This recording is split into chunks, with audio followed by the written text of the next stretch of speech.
ഇപ്പം ഞങ്ങൾ കാനഡയിൽ പോകുന്ന സമയത്ത് എൻ്റെ അച്ഛൻ എൻ്റെ അടുക്ക വളരെ സ്ട്രെയിറ്റ് ആയിട്ട് ചോദിച്ചായിരുന്നു എന്ത് കാര്യത്തിനാണ് പോകുന്നത്, പോകേണ്ട വല്ല ആവശ്യമുണ്ടോ എന്ന് ചോദിച്ചായിരുന്നു. പക്ഷേ എത്ര പേരൻസ് അങ്ങനെ ചോദിക്കും എന്നുള്ളത് നമുക്ക് അറിയത്തില്ല.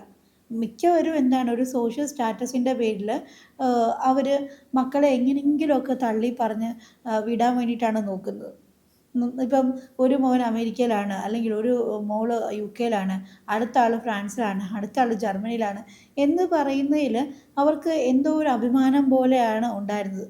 നല്ല കാര്യമാണ് ഇപ്പം പുറത്തൊക്കെ പോയിട്ട് നല്ല ജോലിയൊക്കെ കിട്ടി ജീവിക്കുന്നതൊക്കെ തീർച്ചയായിട്ടും നല്ല കാര്യമാണ്. പക്ഷേ പിന്നെ അവർ തിരിച്ചു വരുന്നില്ല, മക്കൾ കൂടെയില്ല, മക്കൾ നോക്കാനില്ല എന്ന് പരിതപിക്കുന്നതിൽ എന്ത് അർത്ഥമുള്ളത്? നിങ്ങൾ തന്നെയല്ലേ അവരെ അവിടോട്ട് പോകാൻ വേണ്ടിയിട്ട് പ്രേരിപ്പിച്ചത്, അല്ലേ? ആ ഒരു ട്രെയിനിങ് കൊടുത്തത്. അല്ലാതെ അവർക്ക് തന്നെത്താനെ തോന്നിയൊന്നും അല്ലല്ലോ. തന്നെത്താനെ തോന്നിയിട്ടുള്ള കേസുകളുണ്ട്. പക്ഷേ എന്നാൽ പോലും മക്കൾ പുറത്താണ് എന്ന് പറയുന്നതിൽ അഭിമാനം കണ്ടെത്തുന്നവരാണ് ബഹുഭൂരിപക്ഷം പേരൻസും ഉള്ളത്.